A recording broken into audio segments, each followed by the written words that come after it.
کہے اور پھر بعد میں عمر بھر لکھتے رہے اس قصیدے میں، حضور کا قصیدہ لکھتے رہے لام کے قافیے میں، اور وہ کوئی 100 سے زیادہ اشعار صرف لام کے قافیے میں حضور کی شان میں لکھ ڈالے، اس کو قصیدہ لامیہ کہتے ہیں۔ قصیدہ باقی تو آپ دیکھتے رہیں گے، صرف ابو طالب کے دیوان کی زیارت کرانے کے لیے دیوان ابی طالب ساتھ لایا ہوں، جی بھر کے زیارت کر لو، میں تو رات دن اندھیروں میں اس کو دیکھتا رہتا ہوں۔ یہ دیوان ابی طالب ہے اور خرید کر سعودی عرب سے لایا ہوں، سعودی عرب سے خرید کے لایا ہوں، مدینہ طیبہ سے کئی نسخے خریدے، ہر کتاب دنیا سے ایک ایک نسخہ خریدتا ہوں، یہ ہر بار جاتا ہوں تو ایک نسخہ خرید کے لے آتا ہوں، پتہ نہیں کتنے خرید، یہ ڈر رہتا ہے کہیں چھپنا بند نہ ہو جائے، جتنے نسخے خرید لوں۔ تو وہ اس میں فرماتے ہیں، اب میں تھوڑا اجازت دے تو میں اپنے ذوق میں شعر پڑھوں گا، سنیے۔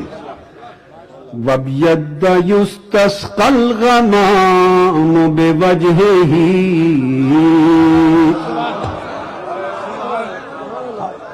حضرت ابو طالب فرماتے قربان جائیں ابو طالب، کوئی کیا کہتا پھرے میں تو قربان جاؤں، ہائے ہائے ہائے، انہی شعروں پر ہی قربان جاؤں بس، ہائے ہائے۔ وَبْيَدَّ يُسْتَسْقَى الْغَمَامُ بِوَجْهِهِ، ثِمَالُ الْيَتَامَى عِصْمَةٌ لِلْأَرَامِلِ، يَلُوذُ بِهِ الْهُلَّاقُ مِنْ آلِ هَاشِمٍ، فَهُمْ عِنْدَهُ فِي نِعْمَةٍ وَفَوَاضِلِ۔ آگے بیان کرتے ہیں، كَذَبْتُمْ وَرَبِّ الْبَيْتِ نُبْذَا مُحَمَّدٍ،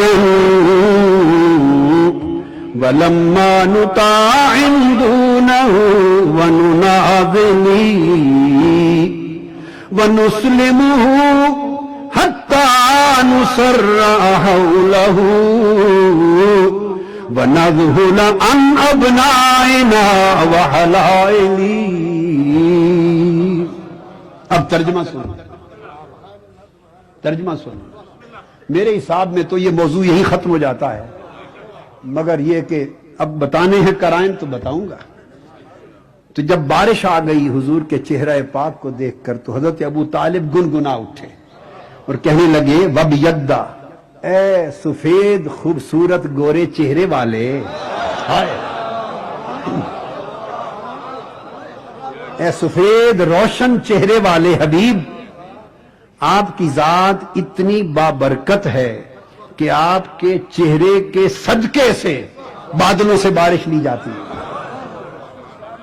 آپ کے چہرے کے توسل سے بادلوں سے بارش لیتے ہیں، اور آپ یتیموں کے فریاد رس ہیں 2 سال کی عمر میں آقا، ہائے ہائے۔ اب جو یہ کہہ رہے ہیں یہ 2 سال کو دیکھ کر کہہ رہے ہیں یا 40 سال کے بعد کا زمانہ دیکھ کر کہہ رہے ہیں؟ آپ یتیموں کے فریاد رس ہیں، ابھی 2 سال کی عمر میں فریاد رس ہو گئے تھے یا 40 سال دیکھ کر کہنا تھا؟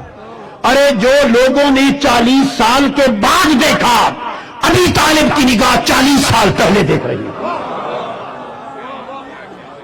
آپ یتیموں کے فریاد رس ہیں اور بیواؤں کی عصمت کے محافظ ہیں۔ کبھی نہ بھولیں کہ عمر 2 سال ہے اور اس موقع پر یہ کہہ رہے ہیں بیواؤں کی عصمت کے محافظ ہیں، اور پھر کہتے ہیں بنو ہاشم، ہاشم کی بھوکی پیاسی ہلاکت میں گری ہوئی اولاد، ہاشم کی بھوکی پیاسی پریشان حال اولاد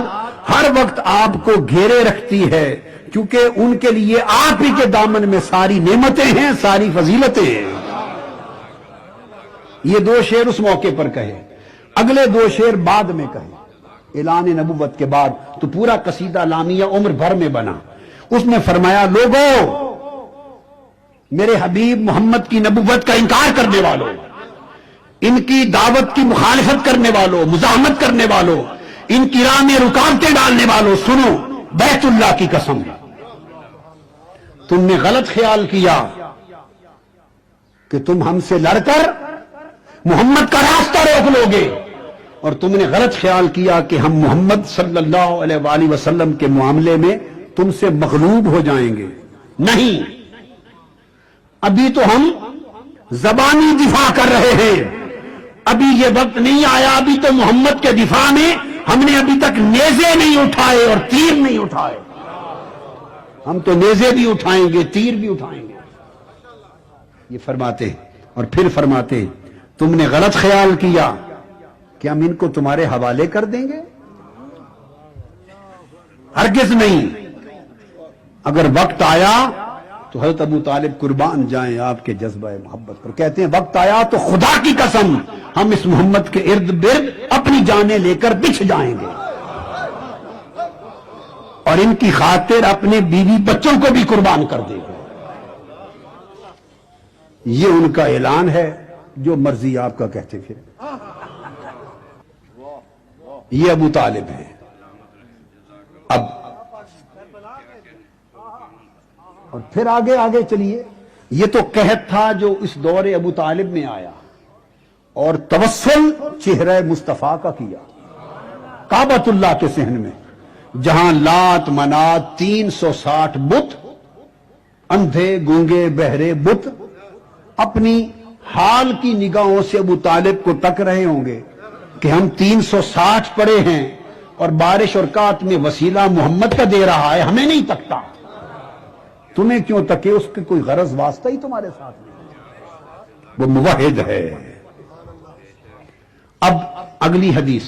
تیسری